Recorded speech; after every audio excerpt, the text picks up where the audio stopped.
it's Roxie with Roxie's Broadway Breakdown. Welcome back to my channel where I talk about all things musical theater. And if you like that, don't forget to subscribe and click that like button. Okay, so let's recap the Tonys 2023.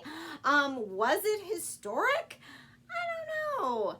A few months ago, I did a video on maybe the Tonys rethinking some categories for the awards because they were looking over non-binary actors. They didn't know what categories to put them in. Like Alex Newell was passed over for being nominated for their role, who identifies as non-binary, for Once on This Island. Well, they made up for it this time, because this year, Alex Newell won for Best Featured Actor in a Musical for Shucked, and J. Harrison G. won for Best Actor in a Musical for Some Like It Hot. And the headlines to come out the next day were, Historic Tonys, 2 non-binary actors win. So, I don't know. I kind of thought this eclipsed their performances, because while these are 2 extraordinarily talented actors, that headline sort of eclipsed their performances. I mean, I don't really care what their sexual identity is, but to come out and say that it was maybe about all of them being non-binary, I think it just detracted from their talent. I mean, I'm sorry, I think it did.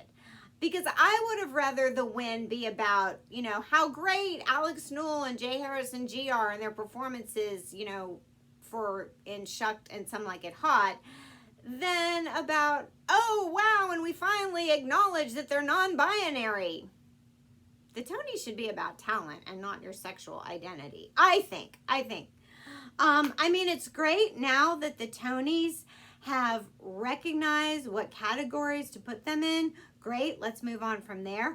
I mean, just like I don't think it was fair to pass over somebody because you didn't know what to do with their sexual identity, I think now that you know what to do with that and you figured out the category, great, let's move on. And now just recognize them for their talent, not anything else. That's just my thought.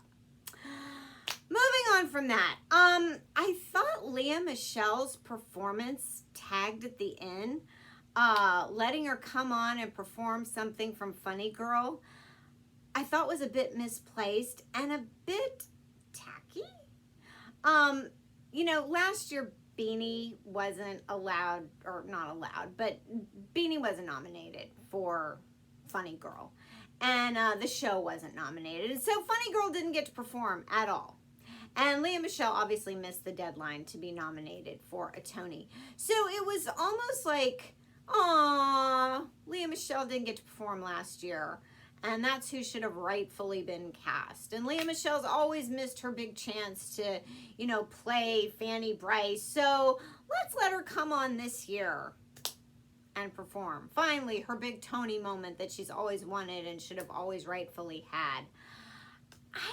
You know, whether you liked Beanie, hated Beanie, like Lea, love Lea, don't like Lea, whatever your feelings are, I've never known a show to let somebody who took over the role, the next, you know, come in, whoever originated it, and the next person come in, and then get to perform the next year on the Tonys.